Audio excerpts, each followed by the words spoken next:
Hello friends, welcome back to electrical topic. तो electrical topic में आज फिर से आपका स्वागत है। तो आज जो हम क्वेश्चन नंबर 91 से स्टार्ट करने जा रहे हैं। अगर आप इस चैनल पे नए आए हो तो प्लीज़ चैनल को सब्सक्राइब करके बेल आइकन को जरूर ऑन करके दें, क्योंकि ऐसी नॉलेजेबल वीडियो इस चैनल पर आपको मिलती ही रहती हैं।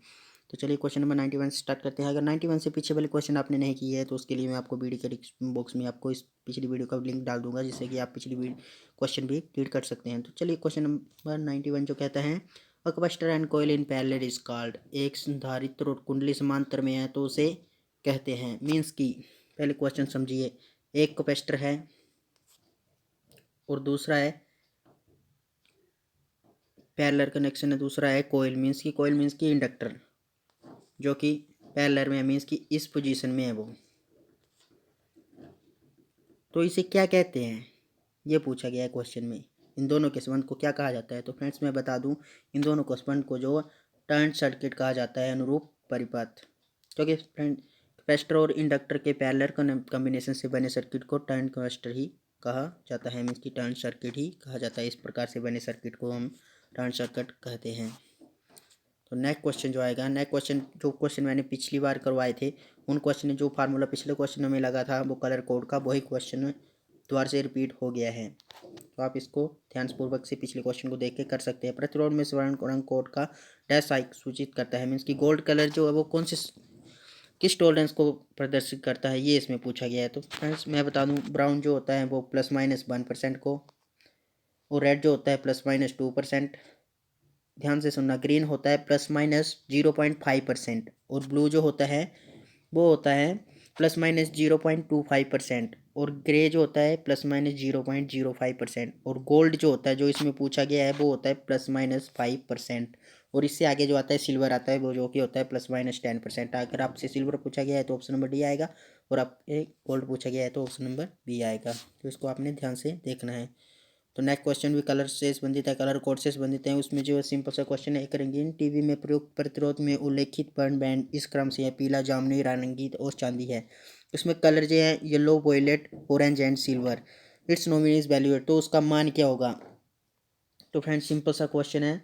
वैल्यू जो इसमें पुट करनी, जो आपको फार्मूला बताया गया था पिछले क्वेश्चन, उसको सोल्व करने के बाद आएगा 47 मल्टीप्लाई बाय 10⁻³ +-10%। ये +-10% इसलिए आया क्योंकि फ्रेंड +-10% किसका होता है? +-10% होता है सिल्वर का। तो इसमें सिल्वर दिया गया है, इसलिए हमने टॉलरेंस वैल्यू +-10% ली है। और इसको सोल्व करने के बाद आएगा 47 किलो ओम +-10%। तो 40, तो इसका सी जो राइट आंसर आ जाएगा। और इसका जैसे देखने, अगर गोल्ड आया होगा तो इन दोनों ऑप्शन में से होना था +-5% से। अगर आपके पास सिल्वर आया है तो +-10% से, इन दोनों ऑप्शन से निकालना था, जो कि ये हो ही नहीं सकता। और सी जो इसका राइट आंसर आएगा फॉर्मूले के हिसाब से। तो इस प्रकार नेक्स्ट क्वेश्चन एक सिंपल सा क्वेश्चन है, which is the highest lighting particle among the following. निम्नलिखित में से कौन सा हल्का कण कौन सा है? सबसे निम्नलिखित में से अधिक हल्का कण पूछा है, मीन्स लाइटिंग पार्टिकल।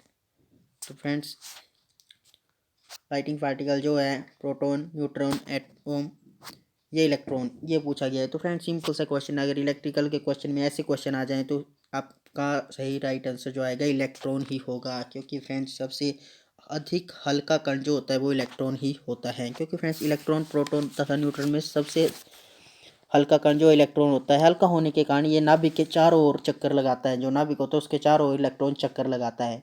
और नेगेटिव पार्टिकल में इलेक्ट्रॉन पर नेगेटिव चार्ज होता है, तथा प्रोटॉन पॉजिटिव पार्टिकल पर जिसमें धनात्मक बेस होता है, मतलब पॉजिटिव पार्टिकल्स होते हैं। न्यूट्रॉन पर कोई भी चार्ज नहीं होता है, अर्थात न्यूट्रॉन उदासीन मंच की पार्टिकल्स होता है। इस प्रकार नेक्स्ट क्वेश्चन आएगा। नेक्स्ट क्वेश्चन एक सिंपल सा क्वेश्चन है, resistance of a copper wire decrease when increase. ताम्र तार का प्रतिरोध कम होगा यदि डैश ज़्यादा होगा।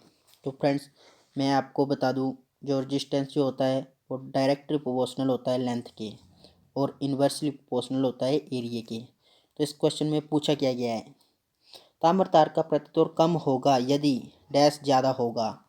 तो फ्रेंड्स मैं बता दूं, इसका राइट जो आंसर आएगा, इसका डायमीटर अगर ज़्यादा होगा तो इसका प्रतिरोध जो कम होगा, क्योंकि एरिया जो है, एरिया में इसकी πr², और आर जो रेडियस में इसकी डायमीटर जो कम होगा, तो एरिया इसका कम होगा तो रेजिस्टेंस जो बढ़ेगा, क्योंकि ये इन्वर्सली प्रोपोर्शनल है रेजिस्टेंस के। तो इसका राइट आंसर जो आएगा ऑप्शन नंबर डी, डायामीटर या व्यास इसको कहा जाता है।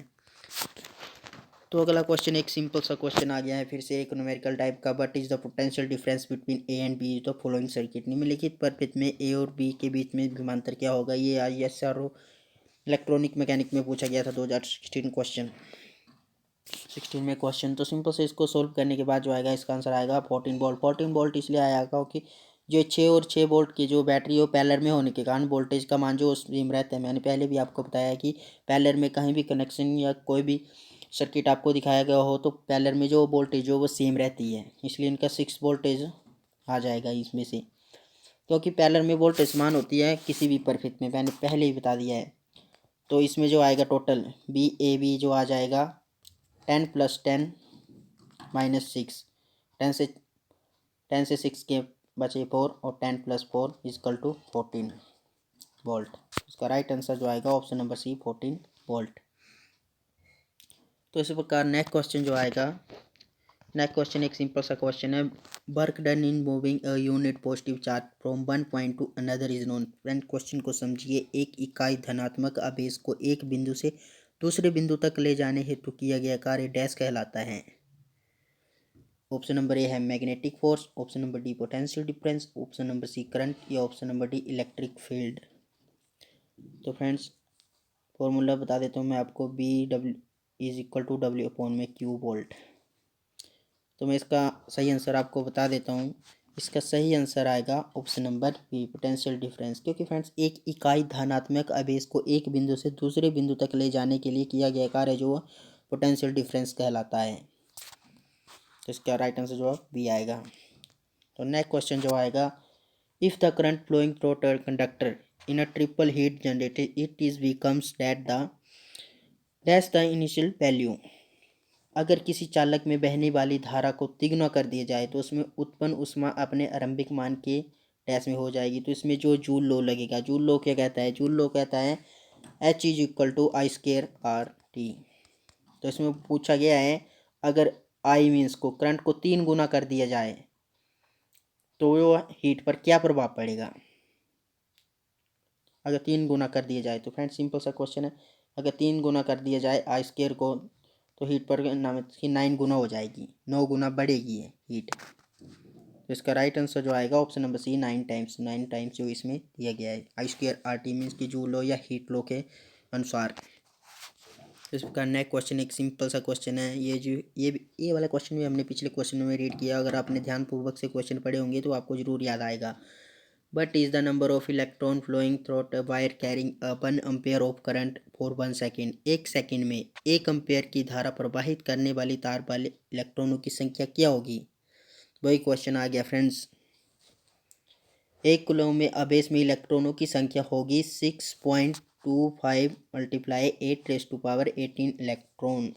ये आपको याद ही रखना है। Q = IT, IT means NE और N आ जाएगा = 1/में 1.6 × 10⁻⁻19। तो सोल्व करने के बाद आएगा 6.25 × 10⁻18 इलेक्ट्रॉन, ऑप्शन नंबर डी। तो फाइनल क्वेश्चन आज का जो आता है, अगर आप इस वीडियो को एंड तक देख रहे हैं, क्वेश्चन आपको समझ में आ रहे हैं या नहीं आ रहे हैं तो प्लीज़ कमेंट करके ज़रूर बताएं और वीडियो को जरूर लाइक करें। तो चलिए आज का फाइनल क्वेश्चन एक सिंपल सा क्वेश्चन है लेकिन इंपॉर्टेंट क्वेश्चन है। Coulomb per unit volt is dash, coulomb प्रति इकाई वोल्ट डैश होता है।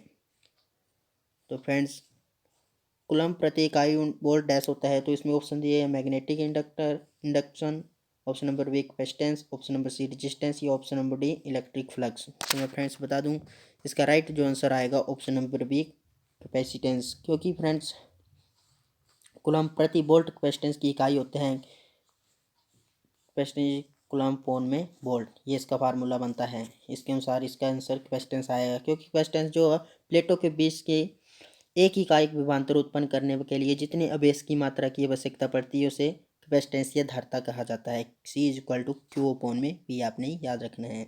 वीडियो कैसी लगी कमेंट करके जरूर बताएं। Thank you.